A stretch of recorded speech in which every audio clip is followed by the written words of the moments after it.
Did Walter get eaten by a shark? Let's find out.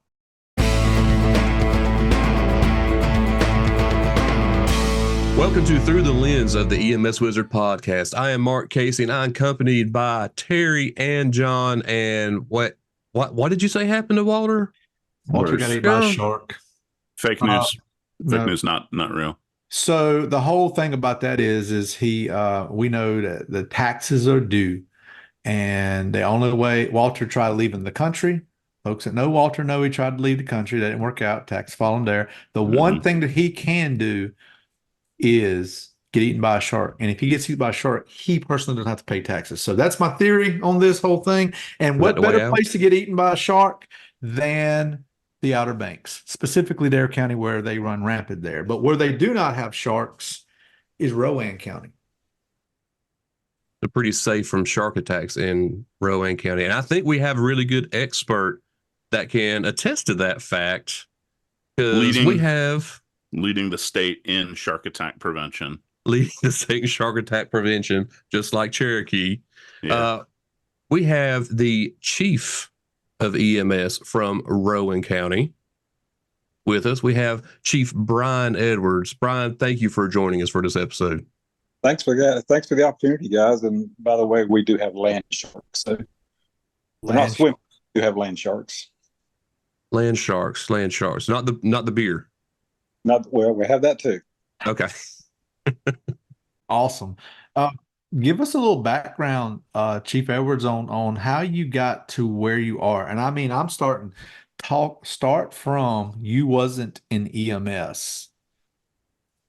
So let's go back to, Lord, I have to think about how long ago this was. Let's go back to about 1985. Was that like the Oregon Trail? The Oregon Trail. And I tell people PCRs were done in Stone, Texas. So go back to about 1985, 1986. I was getting ready to graduate high school. I graduated high school in 87. Decided to take an EMT class just for the sole purpose of knowing what to do in case I ever needed to do it. And that was in 1986. I turned 16 in 86. So I, the EMT class actually enrolled in it. Let me back up. Joined the fire department in 86. Took an EMT class in 87 when I graduated high school, and had to actually wait till I turned 18 to graduate, to be able to take the state test. I started riding third party with a local EMS agency, fell in love with it, really absolutely loved what I was doing, loved the opportunity to just ride along and just watch. That's all I was getting to do at the time. I interviewed with them. The director at the time of this EMS agency said, if you pass your EMT test, I'll hire you. That was on a Wednesday. Had an interview on Wednesday. Friday afternoon, checked my mailbox, and back then's when you got the big manila envelope where you got the little letter, one of the two. Looked in my mailbox. I got a large manila envelope. I called him up and said, Jeff, I just want to call you and let you know that I passed my EMT. I got everything in the mail today. This was about 4:00 in the afternoon when I checked the mail and got my envelope out. He said, that's great. Glad to hear it. What are you doing tonight? Nothing. Thinking I was opening at 6 if you can be here by then. So I came in a little bit early, got me a uniform, and I was on the truck by 6 that night. So that's probably pretty close to the record as far as how fast I was hired and working in the back of the truck. Again, that was 87, late 87, and I haven't looked back since.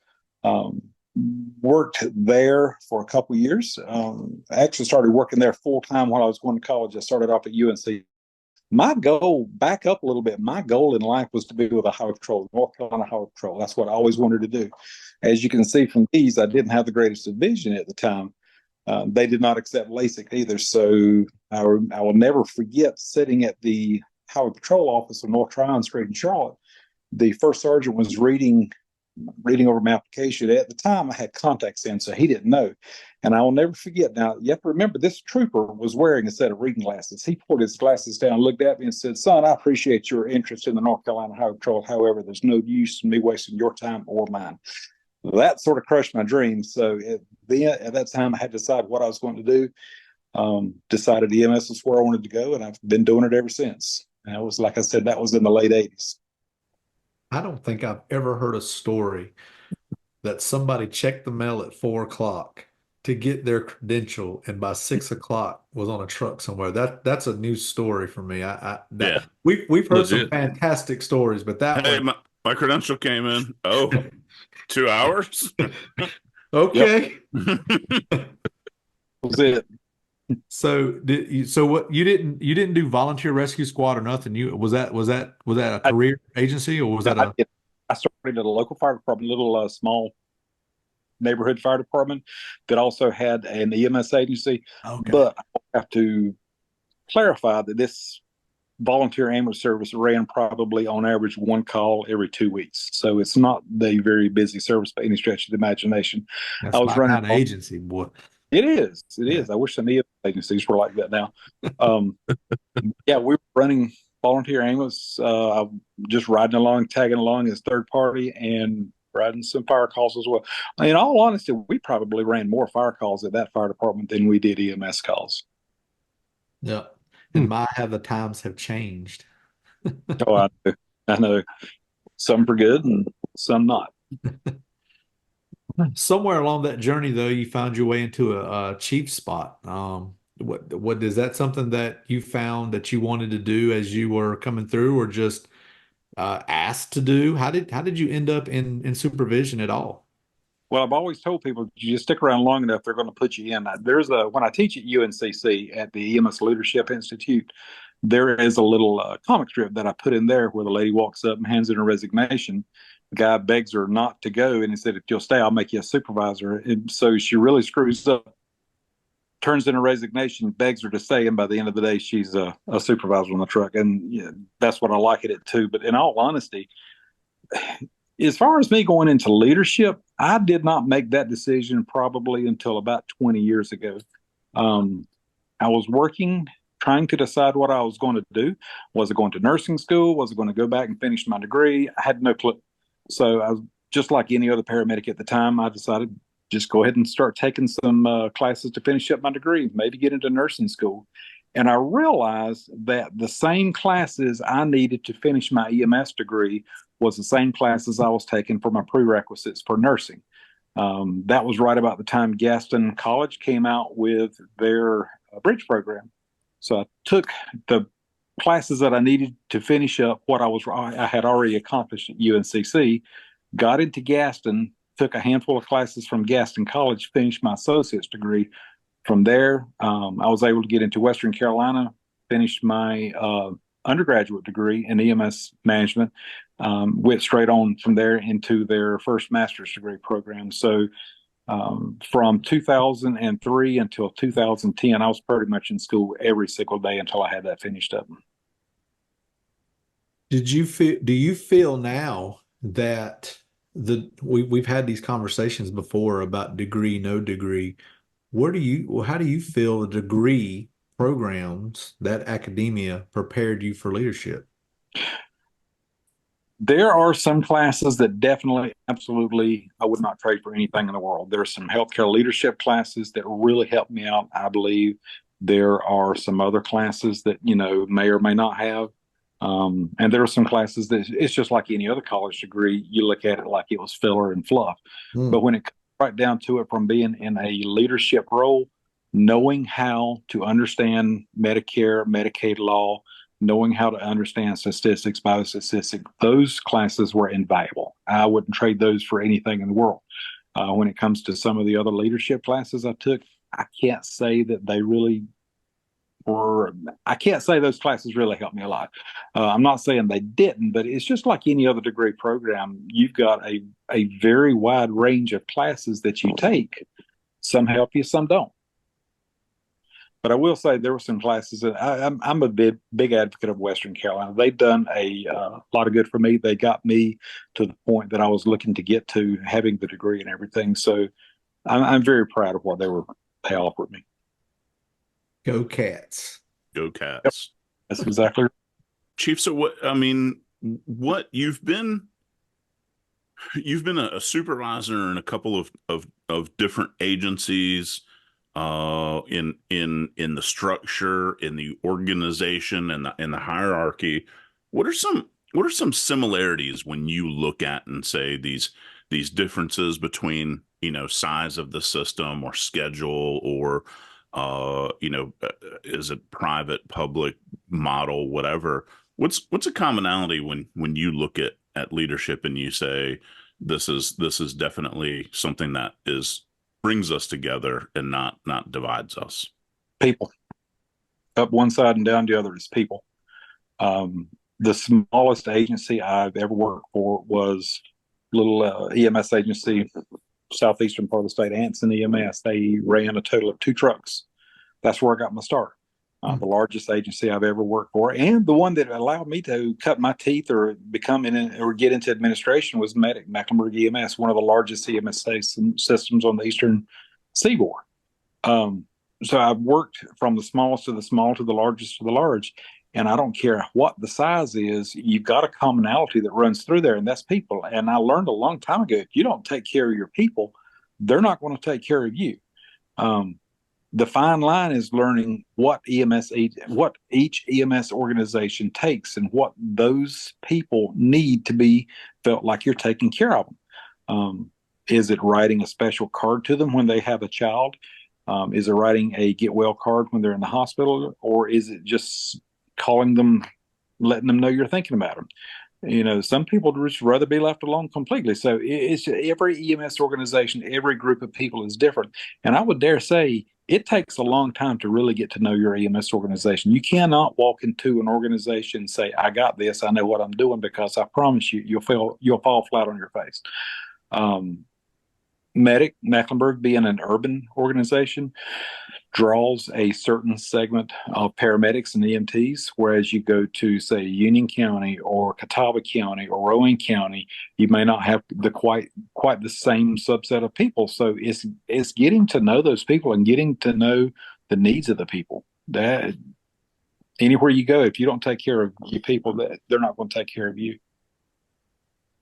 I think you hit a pretty good point with that, to say that developing relationships with folks helps you. One of the things we talk about is the communication piece on that.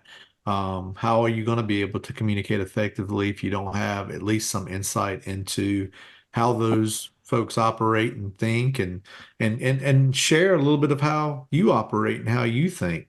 And you mentioned, Anson and Mecklenburg, and somehow, I guess, what middle of the road ends up being Rowan, in terms of, in between the small and large, they're sort of a medium size. Tell us a little bit about Rowan County. You hit the nail on the head when you said medium size. Rowan County's got a lot going for it. It is a growing organization, which, there's 2 sides of that coin. You've got growth, exponential growth, I should say, but with that growth comes the growing pains, if you would, finding the funding, securing the resources you need to continue that growth. Fortunately, I will say that we've probably been in a lot better situation than a lot of other EMS organizations as far as staffing goes. It widely varies. Since I've been there, I started in Rowan County back in early 2022. I think the most vacancies we've had at any given time was 7 or 8 vacancies, and the lowest we've had is 2. As long as you can keep it down around the 4 or 5 mark, that's good. That's not a bad out of 150 people. But Rowan County, it's a good county. It's a good I guess you could say, I think the word I'm looking for is good dichotomy of a lot of things. And we've got the very high trauma rate. We've got a high medical rate. We've got the ability to do a lot of things that we do through protocols, good leadership, and so forth. Problem is, we're just continuing to grow, just keeping those resources coming in. It's a challenge. It is absolutely a challenge. What do you see as your biggest challenges today? You mentioned staffing, maybe not so much a challenge as some of the other places have. Just EMS industry wise, what do you think is on the forefront when you sit down with your command staff and say, hey, here's our challenges, here's what we expect to see as problematic for us or the EMS industry altogether? Because you have some pretty good folks that work there with you in Rowan. So what do you think is that you see as those challenges just industry wide? So one of the things we did this past year was we obtained our CAS accreditation. Okay. That's the third organization I've been a part of that I was able to help them or push them to get their CATS accreditation. And when we have our meetings, we start griping and grumbling about, well, we haven't done this or we haven't done that, or this is our roadblock and this is in our way. And I said, guys, if we're going to be a leader organization, if we're going to be a leader EMS entity, we're going to start acting like it. We can't keep catching up with everybody else. If we can't say, well, they're doing this or they're doing that, we got to start thinking ahead. We got to start thinking about doing things others aren't doing. One of the things that is being done in the state right now, but not to a very high degree, is moving towards the QRV concept. Traditionally, those counties who have QRVs, their goal is to get away from QRVs and fully staff their trucks. I want to go in the other direction. I'm pushing them. Let's increase our number of QRVs, increase our number of BLS trucks with a sprinkling, I guess you could say, of ALS trucks as well. A good mix. When you're staffed with a very large number of QRVs, you can put a paramedic on the scene quickly, do an assessment, decide whether it's an ALS call or a BLS call. If it's an ALS call, jump in the back of the ambulance, in that BLS ambulance, let the BLS person driving their ambulance or riding the ambulance, whichever their responsibility is at that particular moment, meet you at the hospital, put the paramedic back in service, they go back to the district. At the same point in time, keep some ALS trucks out in your far reaches of the county. So it's just a good mix. It's a true tiered system. I really honestly think that is where EMS is going. I think that's the future of EMS. You're speaking a little bit of my language now. I've been having that concept in my mind, is like, why don't more people run to this sort of, I don't know, managed healthcare, make everybody a community paramedic, serve what they're doing. I'm right there with you on there. So you're really speaking a language I understand on that. Well, you hit. I'm sorry. You hit on something about managed healthcare and healthcare reform. That's where community paramedicine came into play. Community paramedicine, we all know, has proven itself. We know it has a place in modern EMS, modern pre-hospital care. Another thing, if you'll stop and think about it, we're taking time you add in benefits and time you add in salary and everything else that goes along with it. To hire a paramedic, you're looking somewhere around the area of $78,000 to $80,000 a year. Now, I know most people don't have doubles, but if you've got two of those on a truck, go high and say $80,000, including benefits. That's $160,000 a year. I don't know if anybody's priced an ambulance lately, but I have. I just got bids in recently and awarded a couple of bids for ambulance. You're looking about $240,000 to $280,000, excuse me, $450,000 to $480,000 for an ambulance nowadays. So you're taking a very, very expensive piece of equipment, the ambulance. Then you're stocking it with some of the most highest priced equipment in EMS or in emergency medicine when it comes to the monitor and so forth, putting two paramedics in it and sending them out and taking care. And we know, everybody out there knows, that EMS is a money-losing proposition. The word business and EMS should never be in the same sentence to begin with, but we know that taking care of patients is very, very expensive. Medicare, Medicaid, insurance reimbursements just won't pay for EMS. You're looking at about a 65 to 75% turn. That's all you're going to get out of. So you're going into it in a money-losing situation. Now, you take that and compare it to a lower price model, the QRV. You're looking at a vehicle, then a BLS equipped truck. You're already decreasing your costs right there. So that's the business side of it. Take that and put it off to the side. Now we're talking about patient care. The most important part of the old equation is patient care. If I can put a paramedic on the scene in, say, 2/3 of the time or even half the time that I can a paramedic ambulance, I'm already ahead of the curve. Take them, let them do what they need to do, get the patient to the hospital, whether it's in an ALS mode or in a BLS mode. You come out ahead. That's just my thoughts. Why do you think more people don't see that? I agree with you. But what do you think the holdup is with anybody else? If we just say statewide, not getting specific as to this system or that system, but if it is that clear, to me, it's that clear. To you, it seems to be that clear. What do you think the holdup is? What do you think the barriers are to move to that? Is it customs? Is it traditions? Because it seems like it's a very easy money answer. I think a lot of it is what we call the feel-good factor. they're not quite sold on the fact that a QRV can give them the same level of care as a fully staffed ambulance. They see a QRV showing up and they're like, well, that's just, for lack of better terms, that's the ambulance light. That's not the whole ambulance. I want the whole ambulance. So that's the feel good factor of it. The other side of it is it's cost. You know, you've got an ambulance and they don't understand. And when I say they, I'm not talking about those who are in the position to listen. I'm talking about just general public and those who don't know a lot about EMS in general. They see that we're going to have to invest a fair amount of money to get this up and running.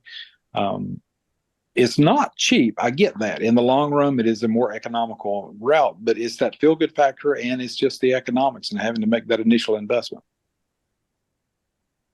We got to turn them ears on in Raleigh to get them legislators on board on that. Raleigh and DC, because Chief, you've been hitting on some topics that I think we shy away is the wrong answer, but something we don't spend a lot of time talking about, and that's that fiscal, that financial part of, like what you said, the business, but we lose money in our business, and it's tough to hear that, because as soon as we say Medicaid, Medicare cost study, some people tend to get turned off by that. But if you had to break some of those pieces down to somebody to in 2 or 3 minutes, with the business side of EMS, with that revenue, with that, how would you break that down for somebody to understand that business side of EMS? I don't know that there's any quick way to break it down. True. We've got some options out there. One of the ones is what we affectionately refer to as treat them and street them. Give us an opportunity to do more on the scene with the opportunity to leave a patient, but with I guess you could say, with what they need, the community paramedic concept. I do know that EMS is changing rapidly. Everything we do now is probably light years ahead of where it was 20 years ago. And I can only imagine what the EMS is going to be like 20 years from now.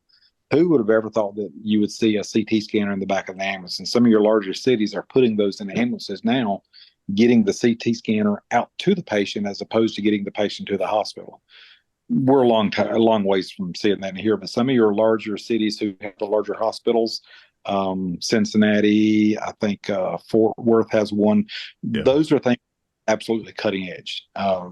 Getting patient care to the patient as opposed to in the ER, because we know if anybody's looked at the New York model or any of the others that have studied the patients that need to go to the hospital, taking a patient to the hospital is about the most expensive thing you can do. And in usually most cases is not something that, I'm not going to say most cases, but in a lot of cases is not something that needs to be done. You know, if we can give the same care on the scene, get them to follow up with whoever they need to follow up with, be it a family doctor, a clinic, or whatever the case is. Usually, I think that's better for the patient. It's better for the entities that's taking care of the patient. It's just better all the way around. Another thing we've been hearing Medicaid reform for years and years and years. Finally got some concept of Medicaid reform in place, got some action behind it. But I believe I was talking to Regina recently with used to be the former EMS chief of the state of North Carolina. And I was asking her, Medicaid reform is great. Don't get me wrong. I am never going to kick it in any way, shape, or form. I'm extremely thankful we finally got it in place. But when it comes down to it, how much are we actually going to see out of this? How much are we going to be able to recoup? Because everybody or anyone who is familiar with Medicaid knows that Medicaid pays pennies on the dollar. Yes, we're increasing the number of patients so we can actually get reimbursed for, but when it comes down to, if you got a $12 million budget, how much reimbursement are we going to get out of that? Another thing is most agencies, we don't charge for patients that we don't transport. It goes back to the old days of the DOT control. We don't charge if we don't transport them, which is fine, but that's potential money lost there. It's just, I'm not saying that we should be billing for them in every single time. We shouldn't be invoicing for them if we don't do anything. But if we go to a patient's house, we take care of them, we give them medications or we give them directions, give them whatever they need, maybe we should consider being able to reimburse successfully out of that. Yeah, and it's interesting. I'd recently heard Peter Antevi talking about how if you took two patients and one patient is pre-hospitally treated cardioversion for AFib RVR, and then that same patient is seen in the emergency department for that same issue, the bills, even though they receive more or less the same treatment, the bills are vastly different. $15,000 and maybe $15,000 for the hospital and maybe $1,000 for that EMS. So there's some huge inequity with that.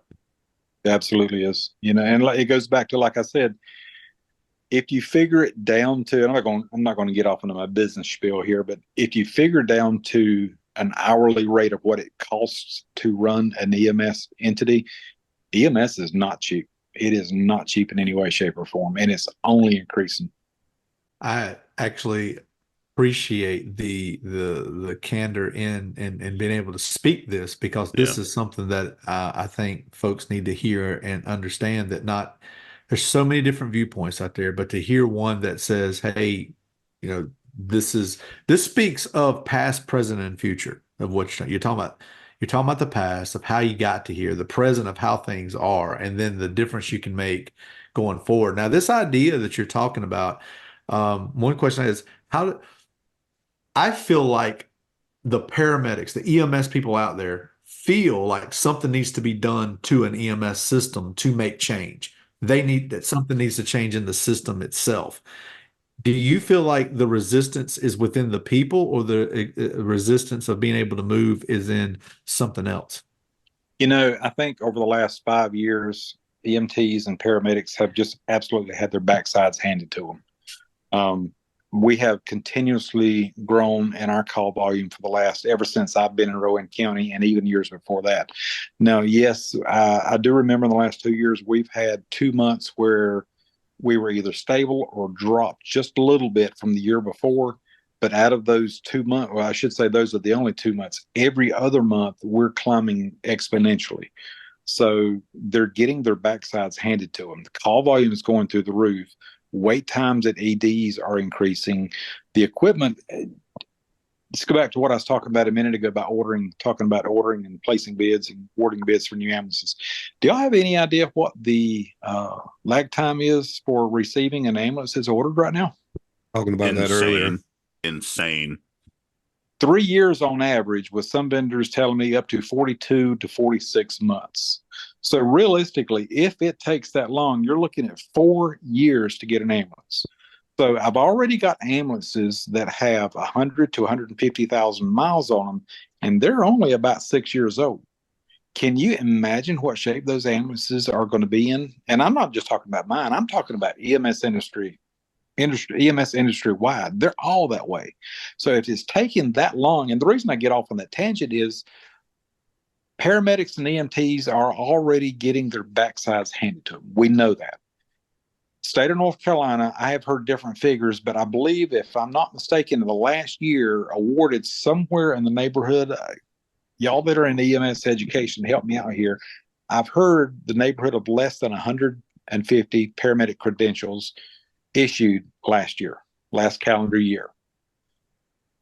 I'm going to research that real quick while we keep going, because I've got it tucked away. I have heard as low as 138, and I've heard as high as 152, I believe it was.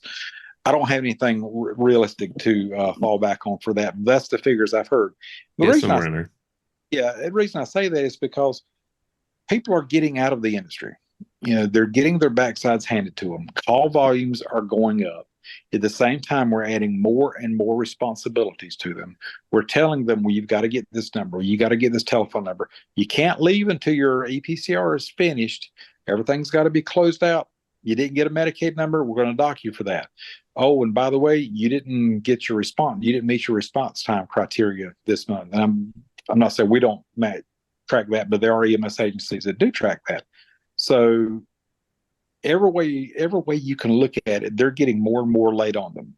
At the same point in time, there are a very large contingency of medics who say, I can go work in this doctor's office, or I can go work at this hospital. I know what time I'm going to get off. I know when my dinner break's going to be. Oh, and by the way, it's air conditioned in the summer and it's heated in the wintertime. And very high likelihood I'm not going to get spit on, cussed, or chewed out as much as I would if I was in the back of the ambulance. So we see a contingency of people leaving to go into that industry and just getting out of EMS. So it's making it harder and harder to maintain staff trucks. That's one of the biggest challenges I see. Yeah, and I think it goes back to that very thing that you were talking about earlier, is how important it is to make sure you're taking care of your people. That you got your fingers on the pulse of what's going on, knowing that pretty soon we're going to be working on trucks that are probably beyond their usual age, knowing that that call volume consistently increase. I don't know if anybody's call volume really has decreased at all over the past 5 to 10 years, and that the staffing issue continues to be what it's going to be. So, keeping all that in mind, it helps us to make, as leaders, decisions that we need to, so is the response time the thing that we need to be tracking right now, or is there something else that we really need to be focusing on because we understand the environment that our people are working in, right? So the golden standard is 9 minutes and 59 seconds. That was started by, correct me if I'm wrong, I believe it was Jack Stout years ago when they were looking at data, and they just decided that that was the best response time to go with, 9 minutes, 59 seconds. And when he was asked later, where did he base that on? He said, literally, they pulled it out of the air. They did some averages of different EMS organizations, and it was right around the time that they were coming up with. So they decided to just go with it. Let's just set that as the golden standard. But I would rather, as opposed to tracking response times, let's track outcomes. How are the patients doing that we treated? What's our ROSC rates? What's our survivability? What's our stroke center times? What's our trauma scene times? Things like that. Those are the things we should be tracking as opposed to response times. 100%. I ask those questions to people, is sell me on EMS. And all the things that you're saying right now are things that it's very difficult to sell anybody on coming to work EMS. What is it you're going to do? Well, y'all know as good as I do, human nature is resistant to change. You've heard the expression, well, it's working. Why are we going to mess with it? Well, that's the problem. It's not working. We've got to do something now, or we're going to find ourselves in an even worse situation a year, 5 years, 10 years down the road. And I had actually wondered one time, this is just one of those fleeting thoughts you have. State of Maryland took over a large portion of their EMS responses, and especially the aeromedical portion, and put the flight medics into the state police's hands. And I was wondering, is that an option? Is that something we should be looking at? I don't think it is. I think there's other ways we can go before we get to that point, but you got to keep your mind open. We have got to start looking at different ways of doing things. Definitely. And I think one of the things that I'm hearing from you is, what is the data to support what we are doing, that and the dollars to make that happen, because getting that HDE exchange with hospitals, a lot of times hospitals might not have that buy-in to say, right, hey, I need you to pay this money to this company so that I can get outcome data to right, us as providers, as healthcare providers, the only healthcare providers that aren't getting outcome data, invaluable data. And, I can honestly say the Board of Commissioners that are in my county are very pro-public safety. They are very open to ideas. They have been very welcoming to ideas. They know it takes money to fund an EMS organizations. They don't turn a word of that. But at the end of the day, you've got EMS, you've got the sheriff's office, you've got the health department, you got parks and recreation. There's only so much to go around. I get that, whether I like it or not. That's just part of doing business of government. You've only got so much to go around. This has been really enlightening to me. This actually gives me more, more cause to think that the impact of shark attacks is actually hurting more than in North Carolina. Like the data does not support your the data you guys does not support it. I wonder if the sharks are eating the ambulance manufacturers now. Probably that's why so if I'm looking at data, Chief Edwards, probably is our final question as we're winding down here. if I'm looking at the data to say who is your best friend, and why is that individual your best friend? Oh, wow. That's not something I can answer off the top of my head real quickly. It's simply because, when you're in a leadership position, you can't look at one individual or one group of individual as your sole friends. You've got to play the field as in everybody's your friend. Everybody is somebody that you need to work with. Everybody's a partner. John, you should learn Sounds from like a that. team. I like it. Absolutely is. But, when it comes down to, some people are going to say, well, you need to keep your politicians on your good side because they're the one that control the purse strings. Then others are going to say, well, you got to be in favor of the insurance companies because they're the ones going to get the reimbursements. So I don't know that I don't have a quick answer to that. There's so many that you've got to work with. And I promise you, if you put all your eggs in one basket, you're going to drop that basket and you're going to be in a world of hurt. You've got to be friends with everybody. And I shouldn't say, maybe not necessarily friends being the best word, but you've got to keep everybody enlightened on what you're doing. And you've got to play to what they want to, not necessarily want to hear, but you've got to be informed to them. You've got to work with them in any way they can because it's a partnership. They're your partners. They're the stakeholders. Definitely.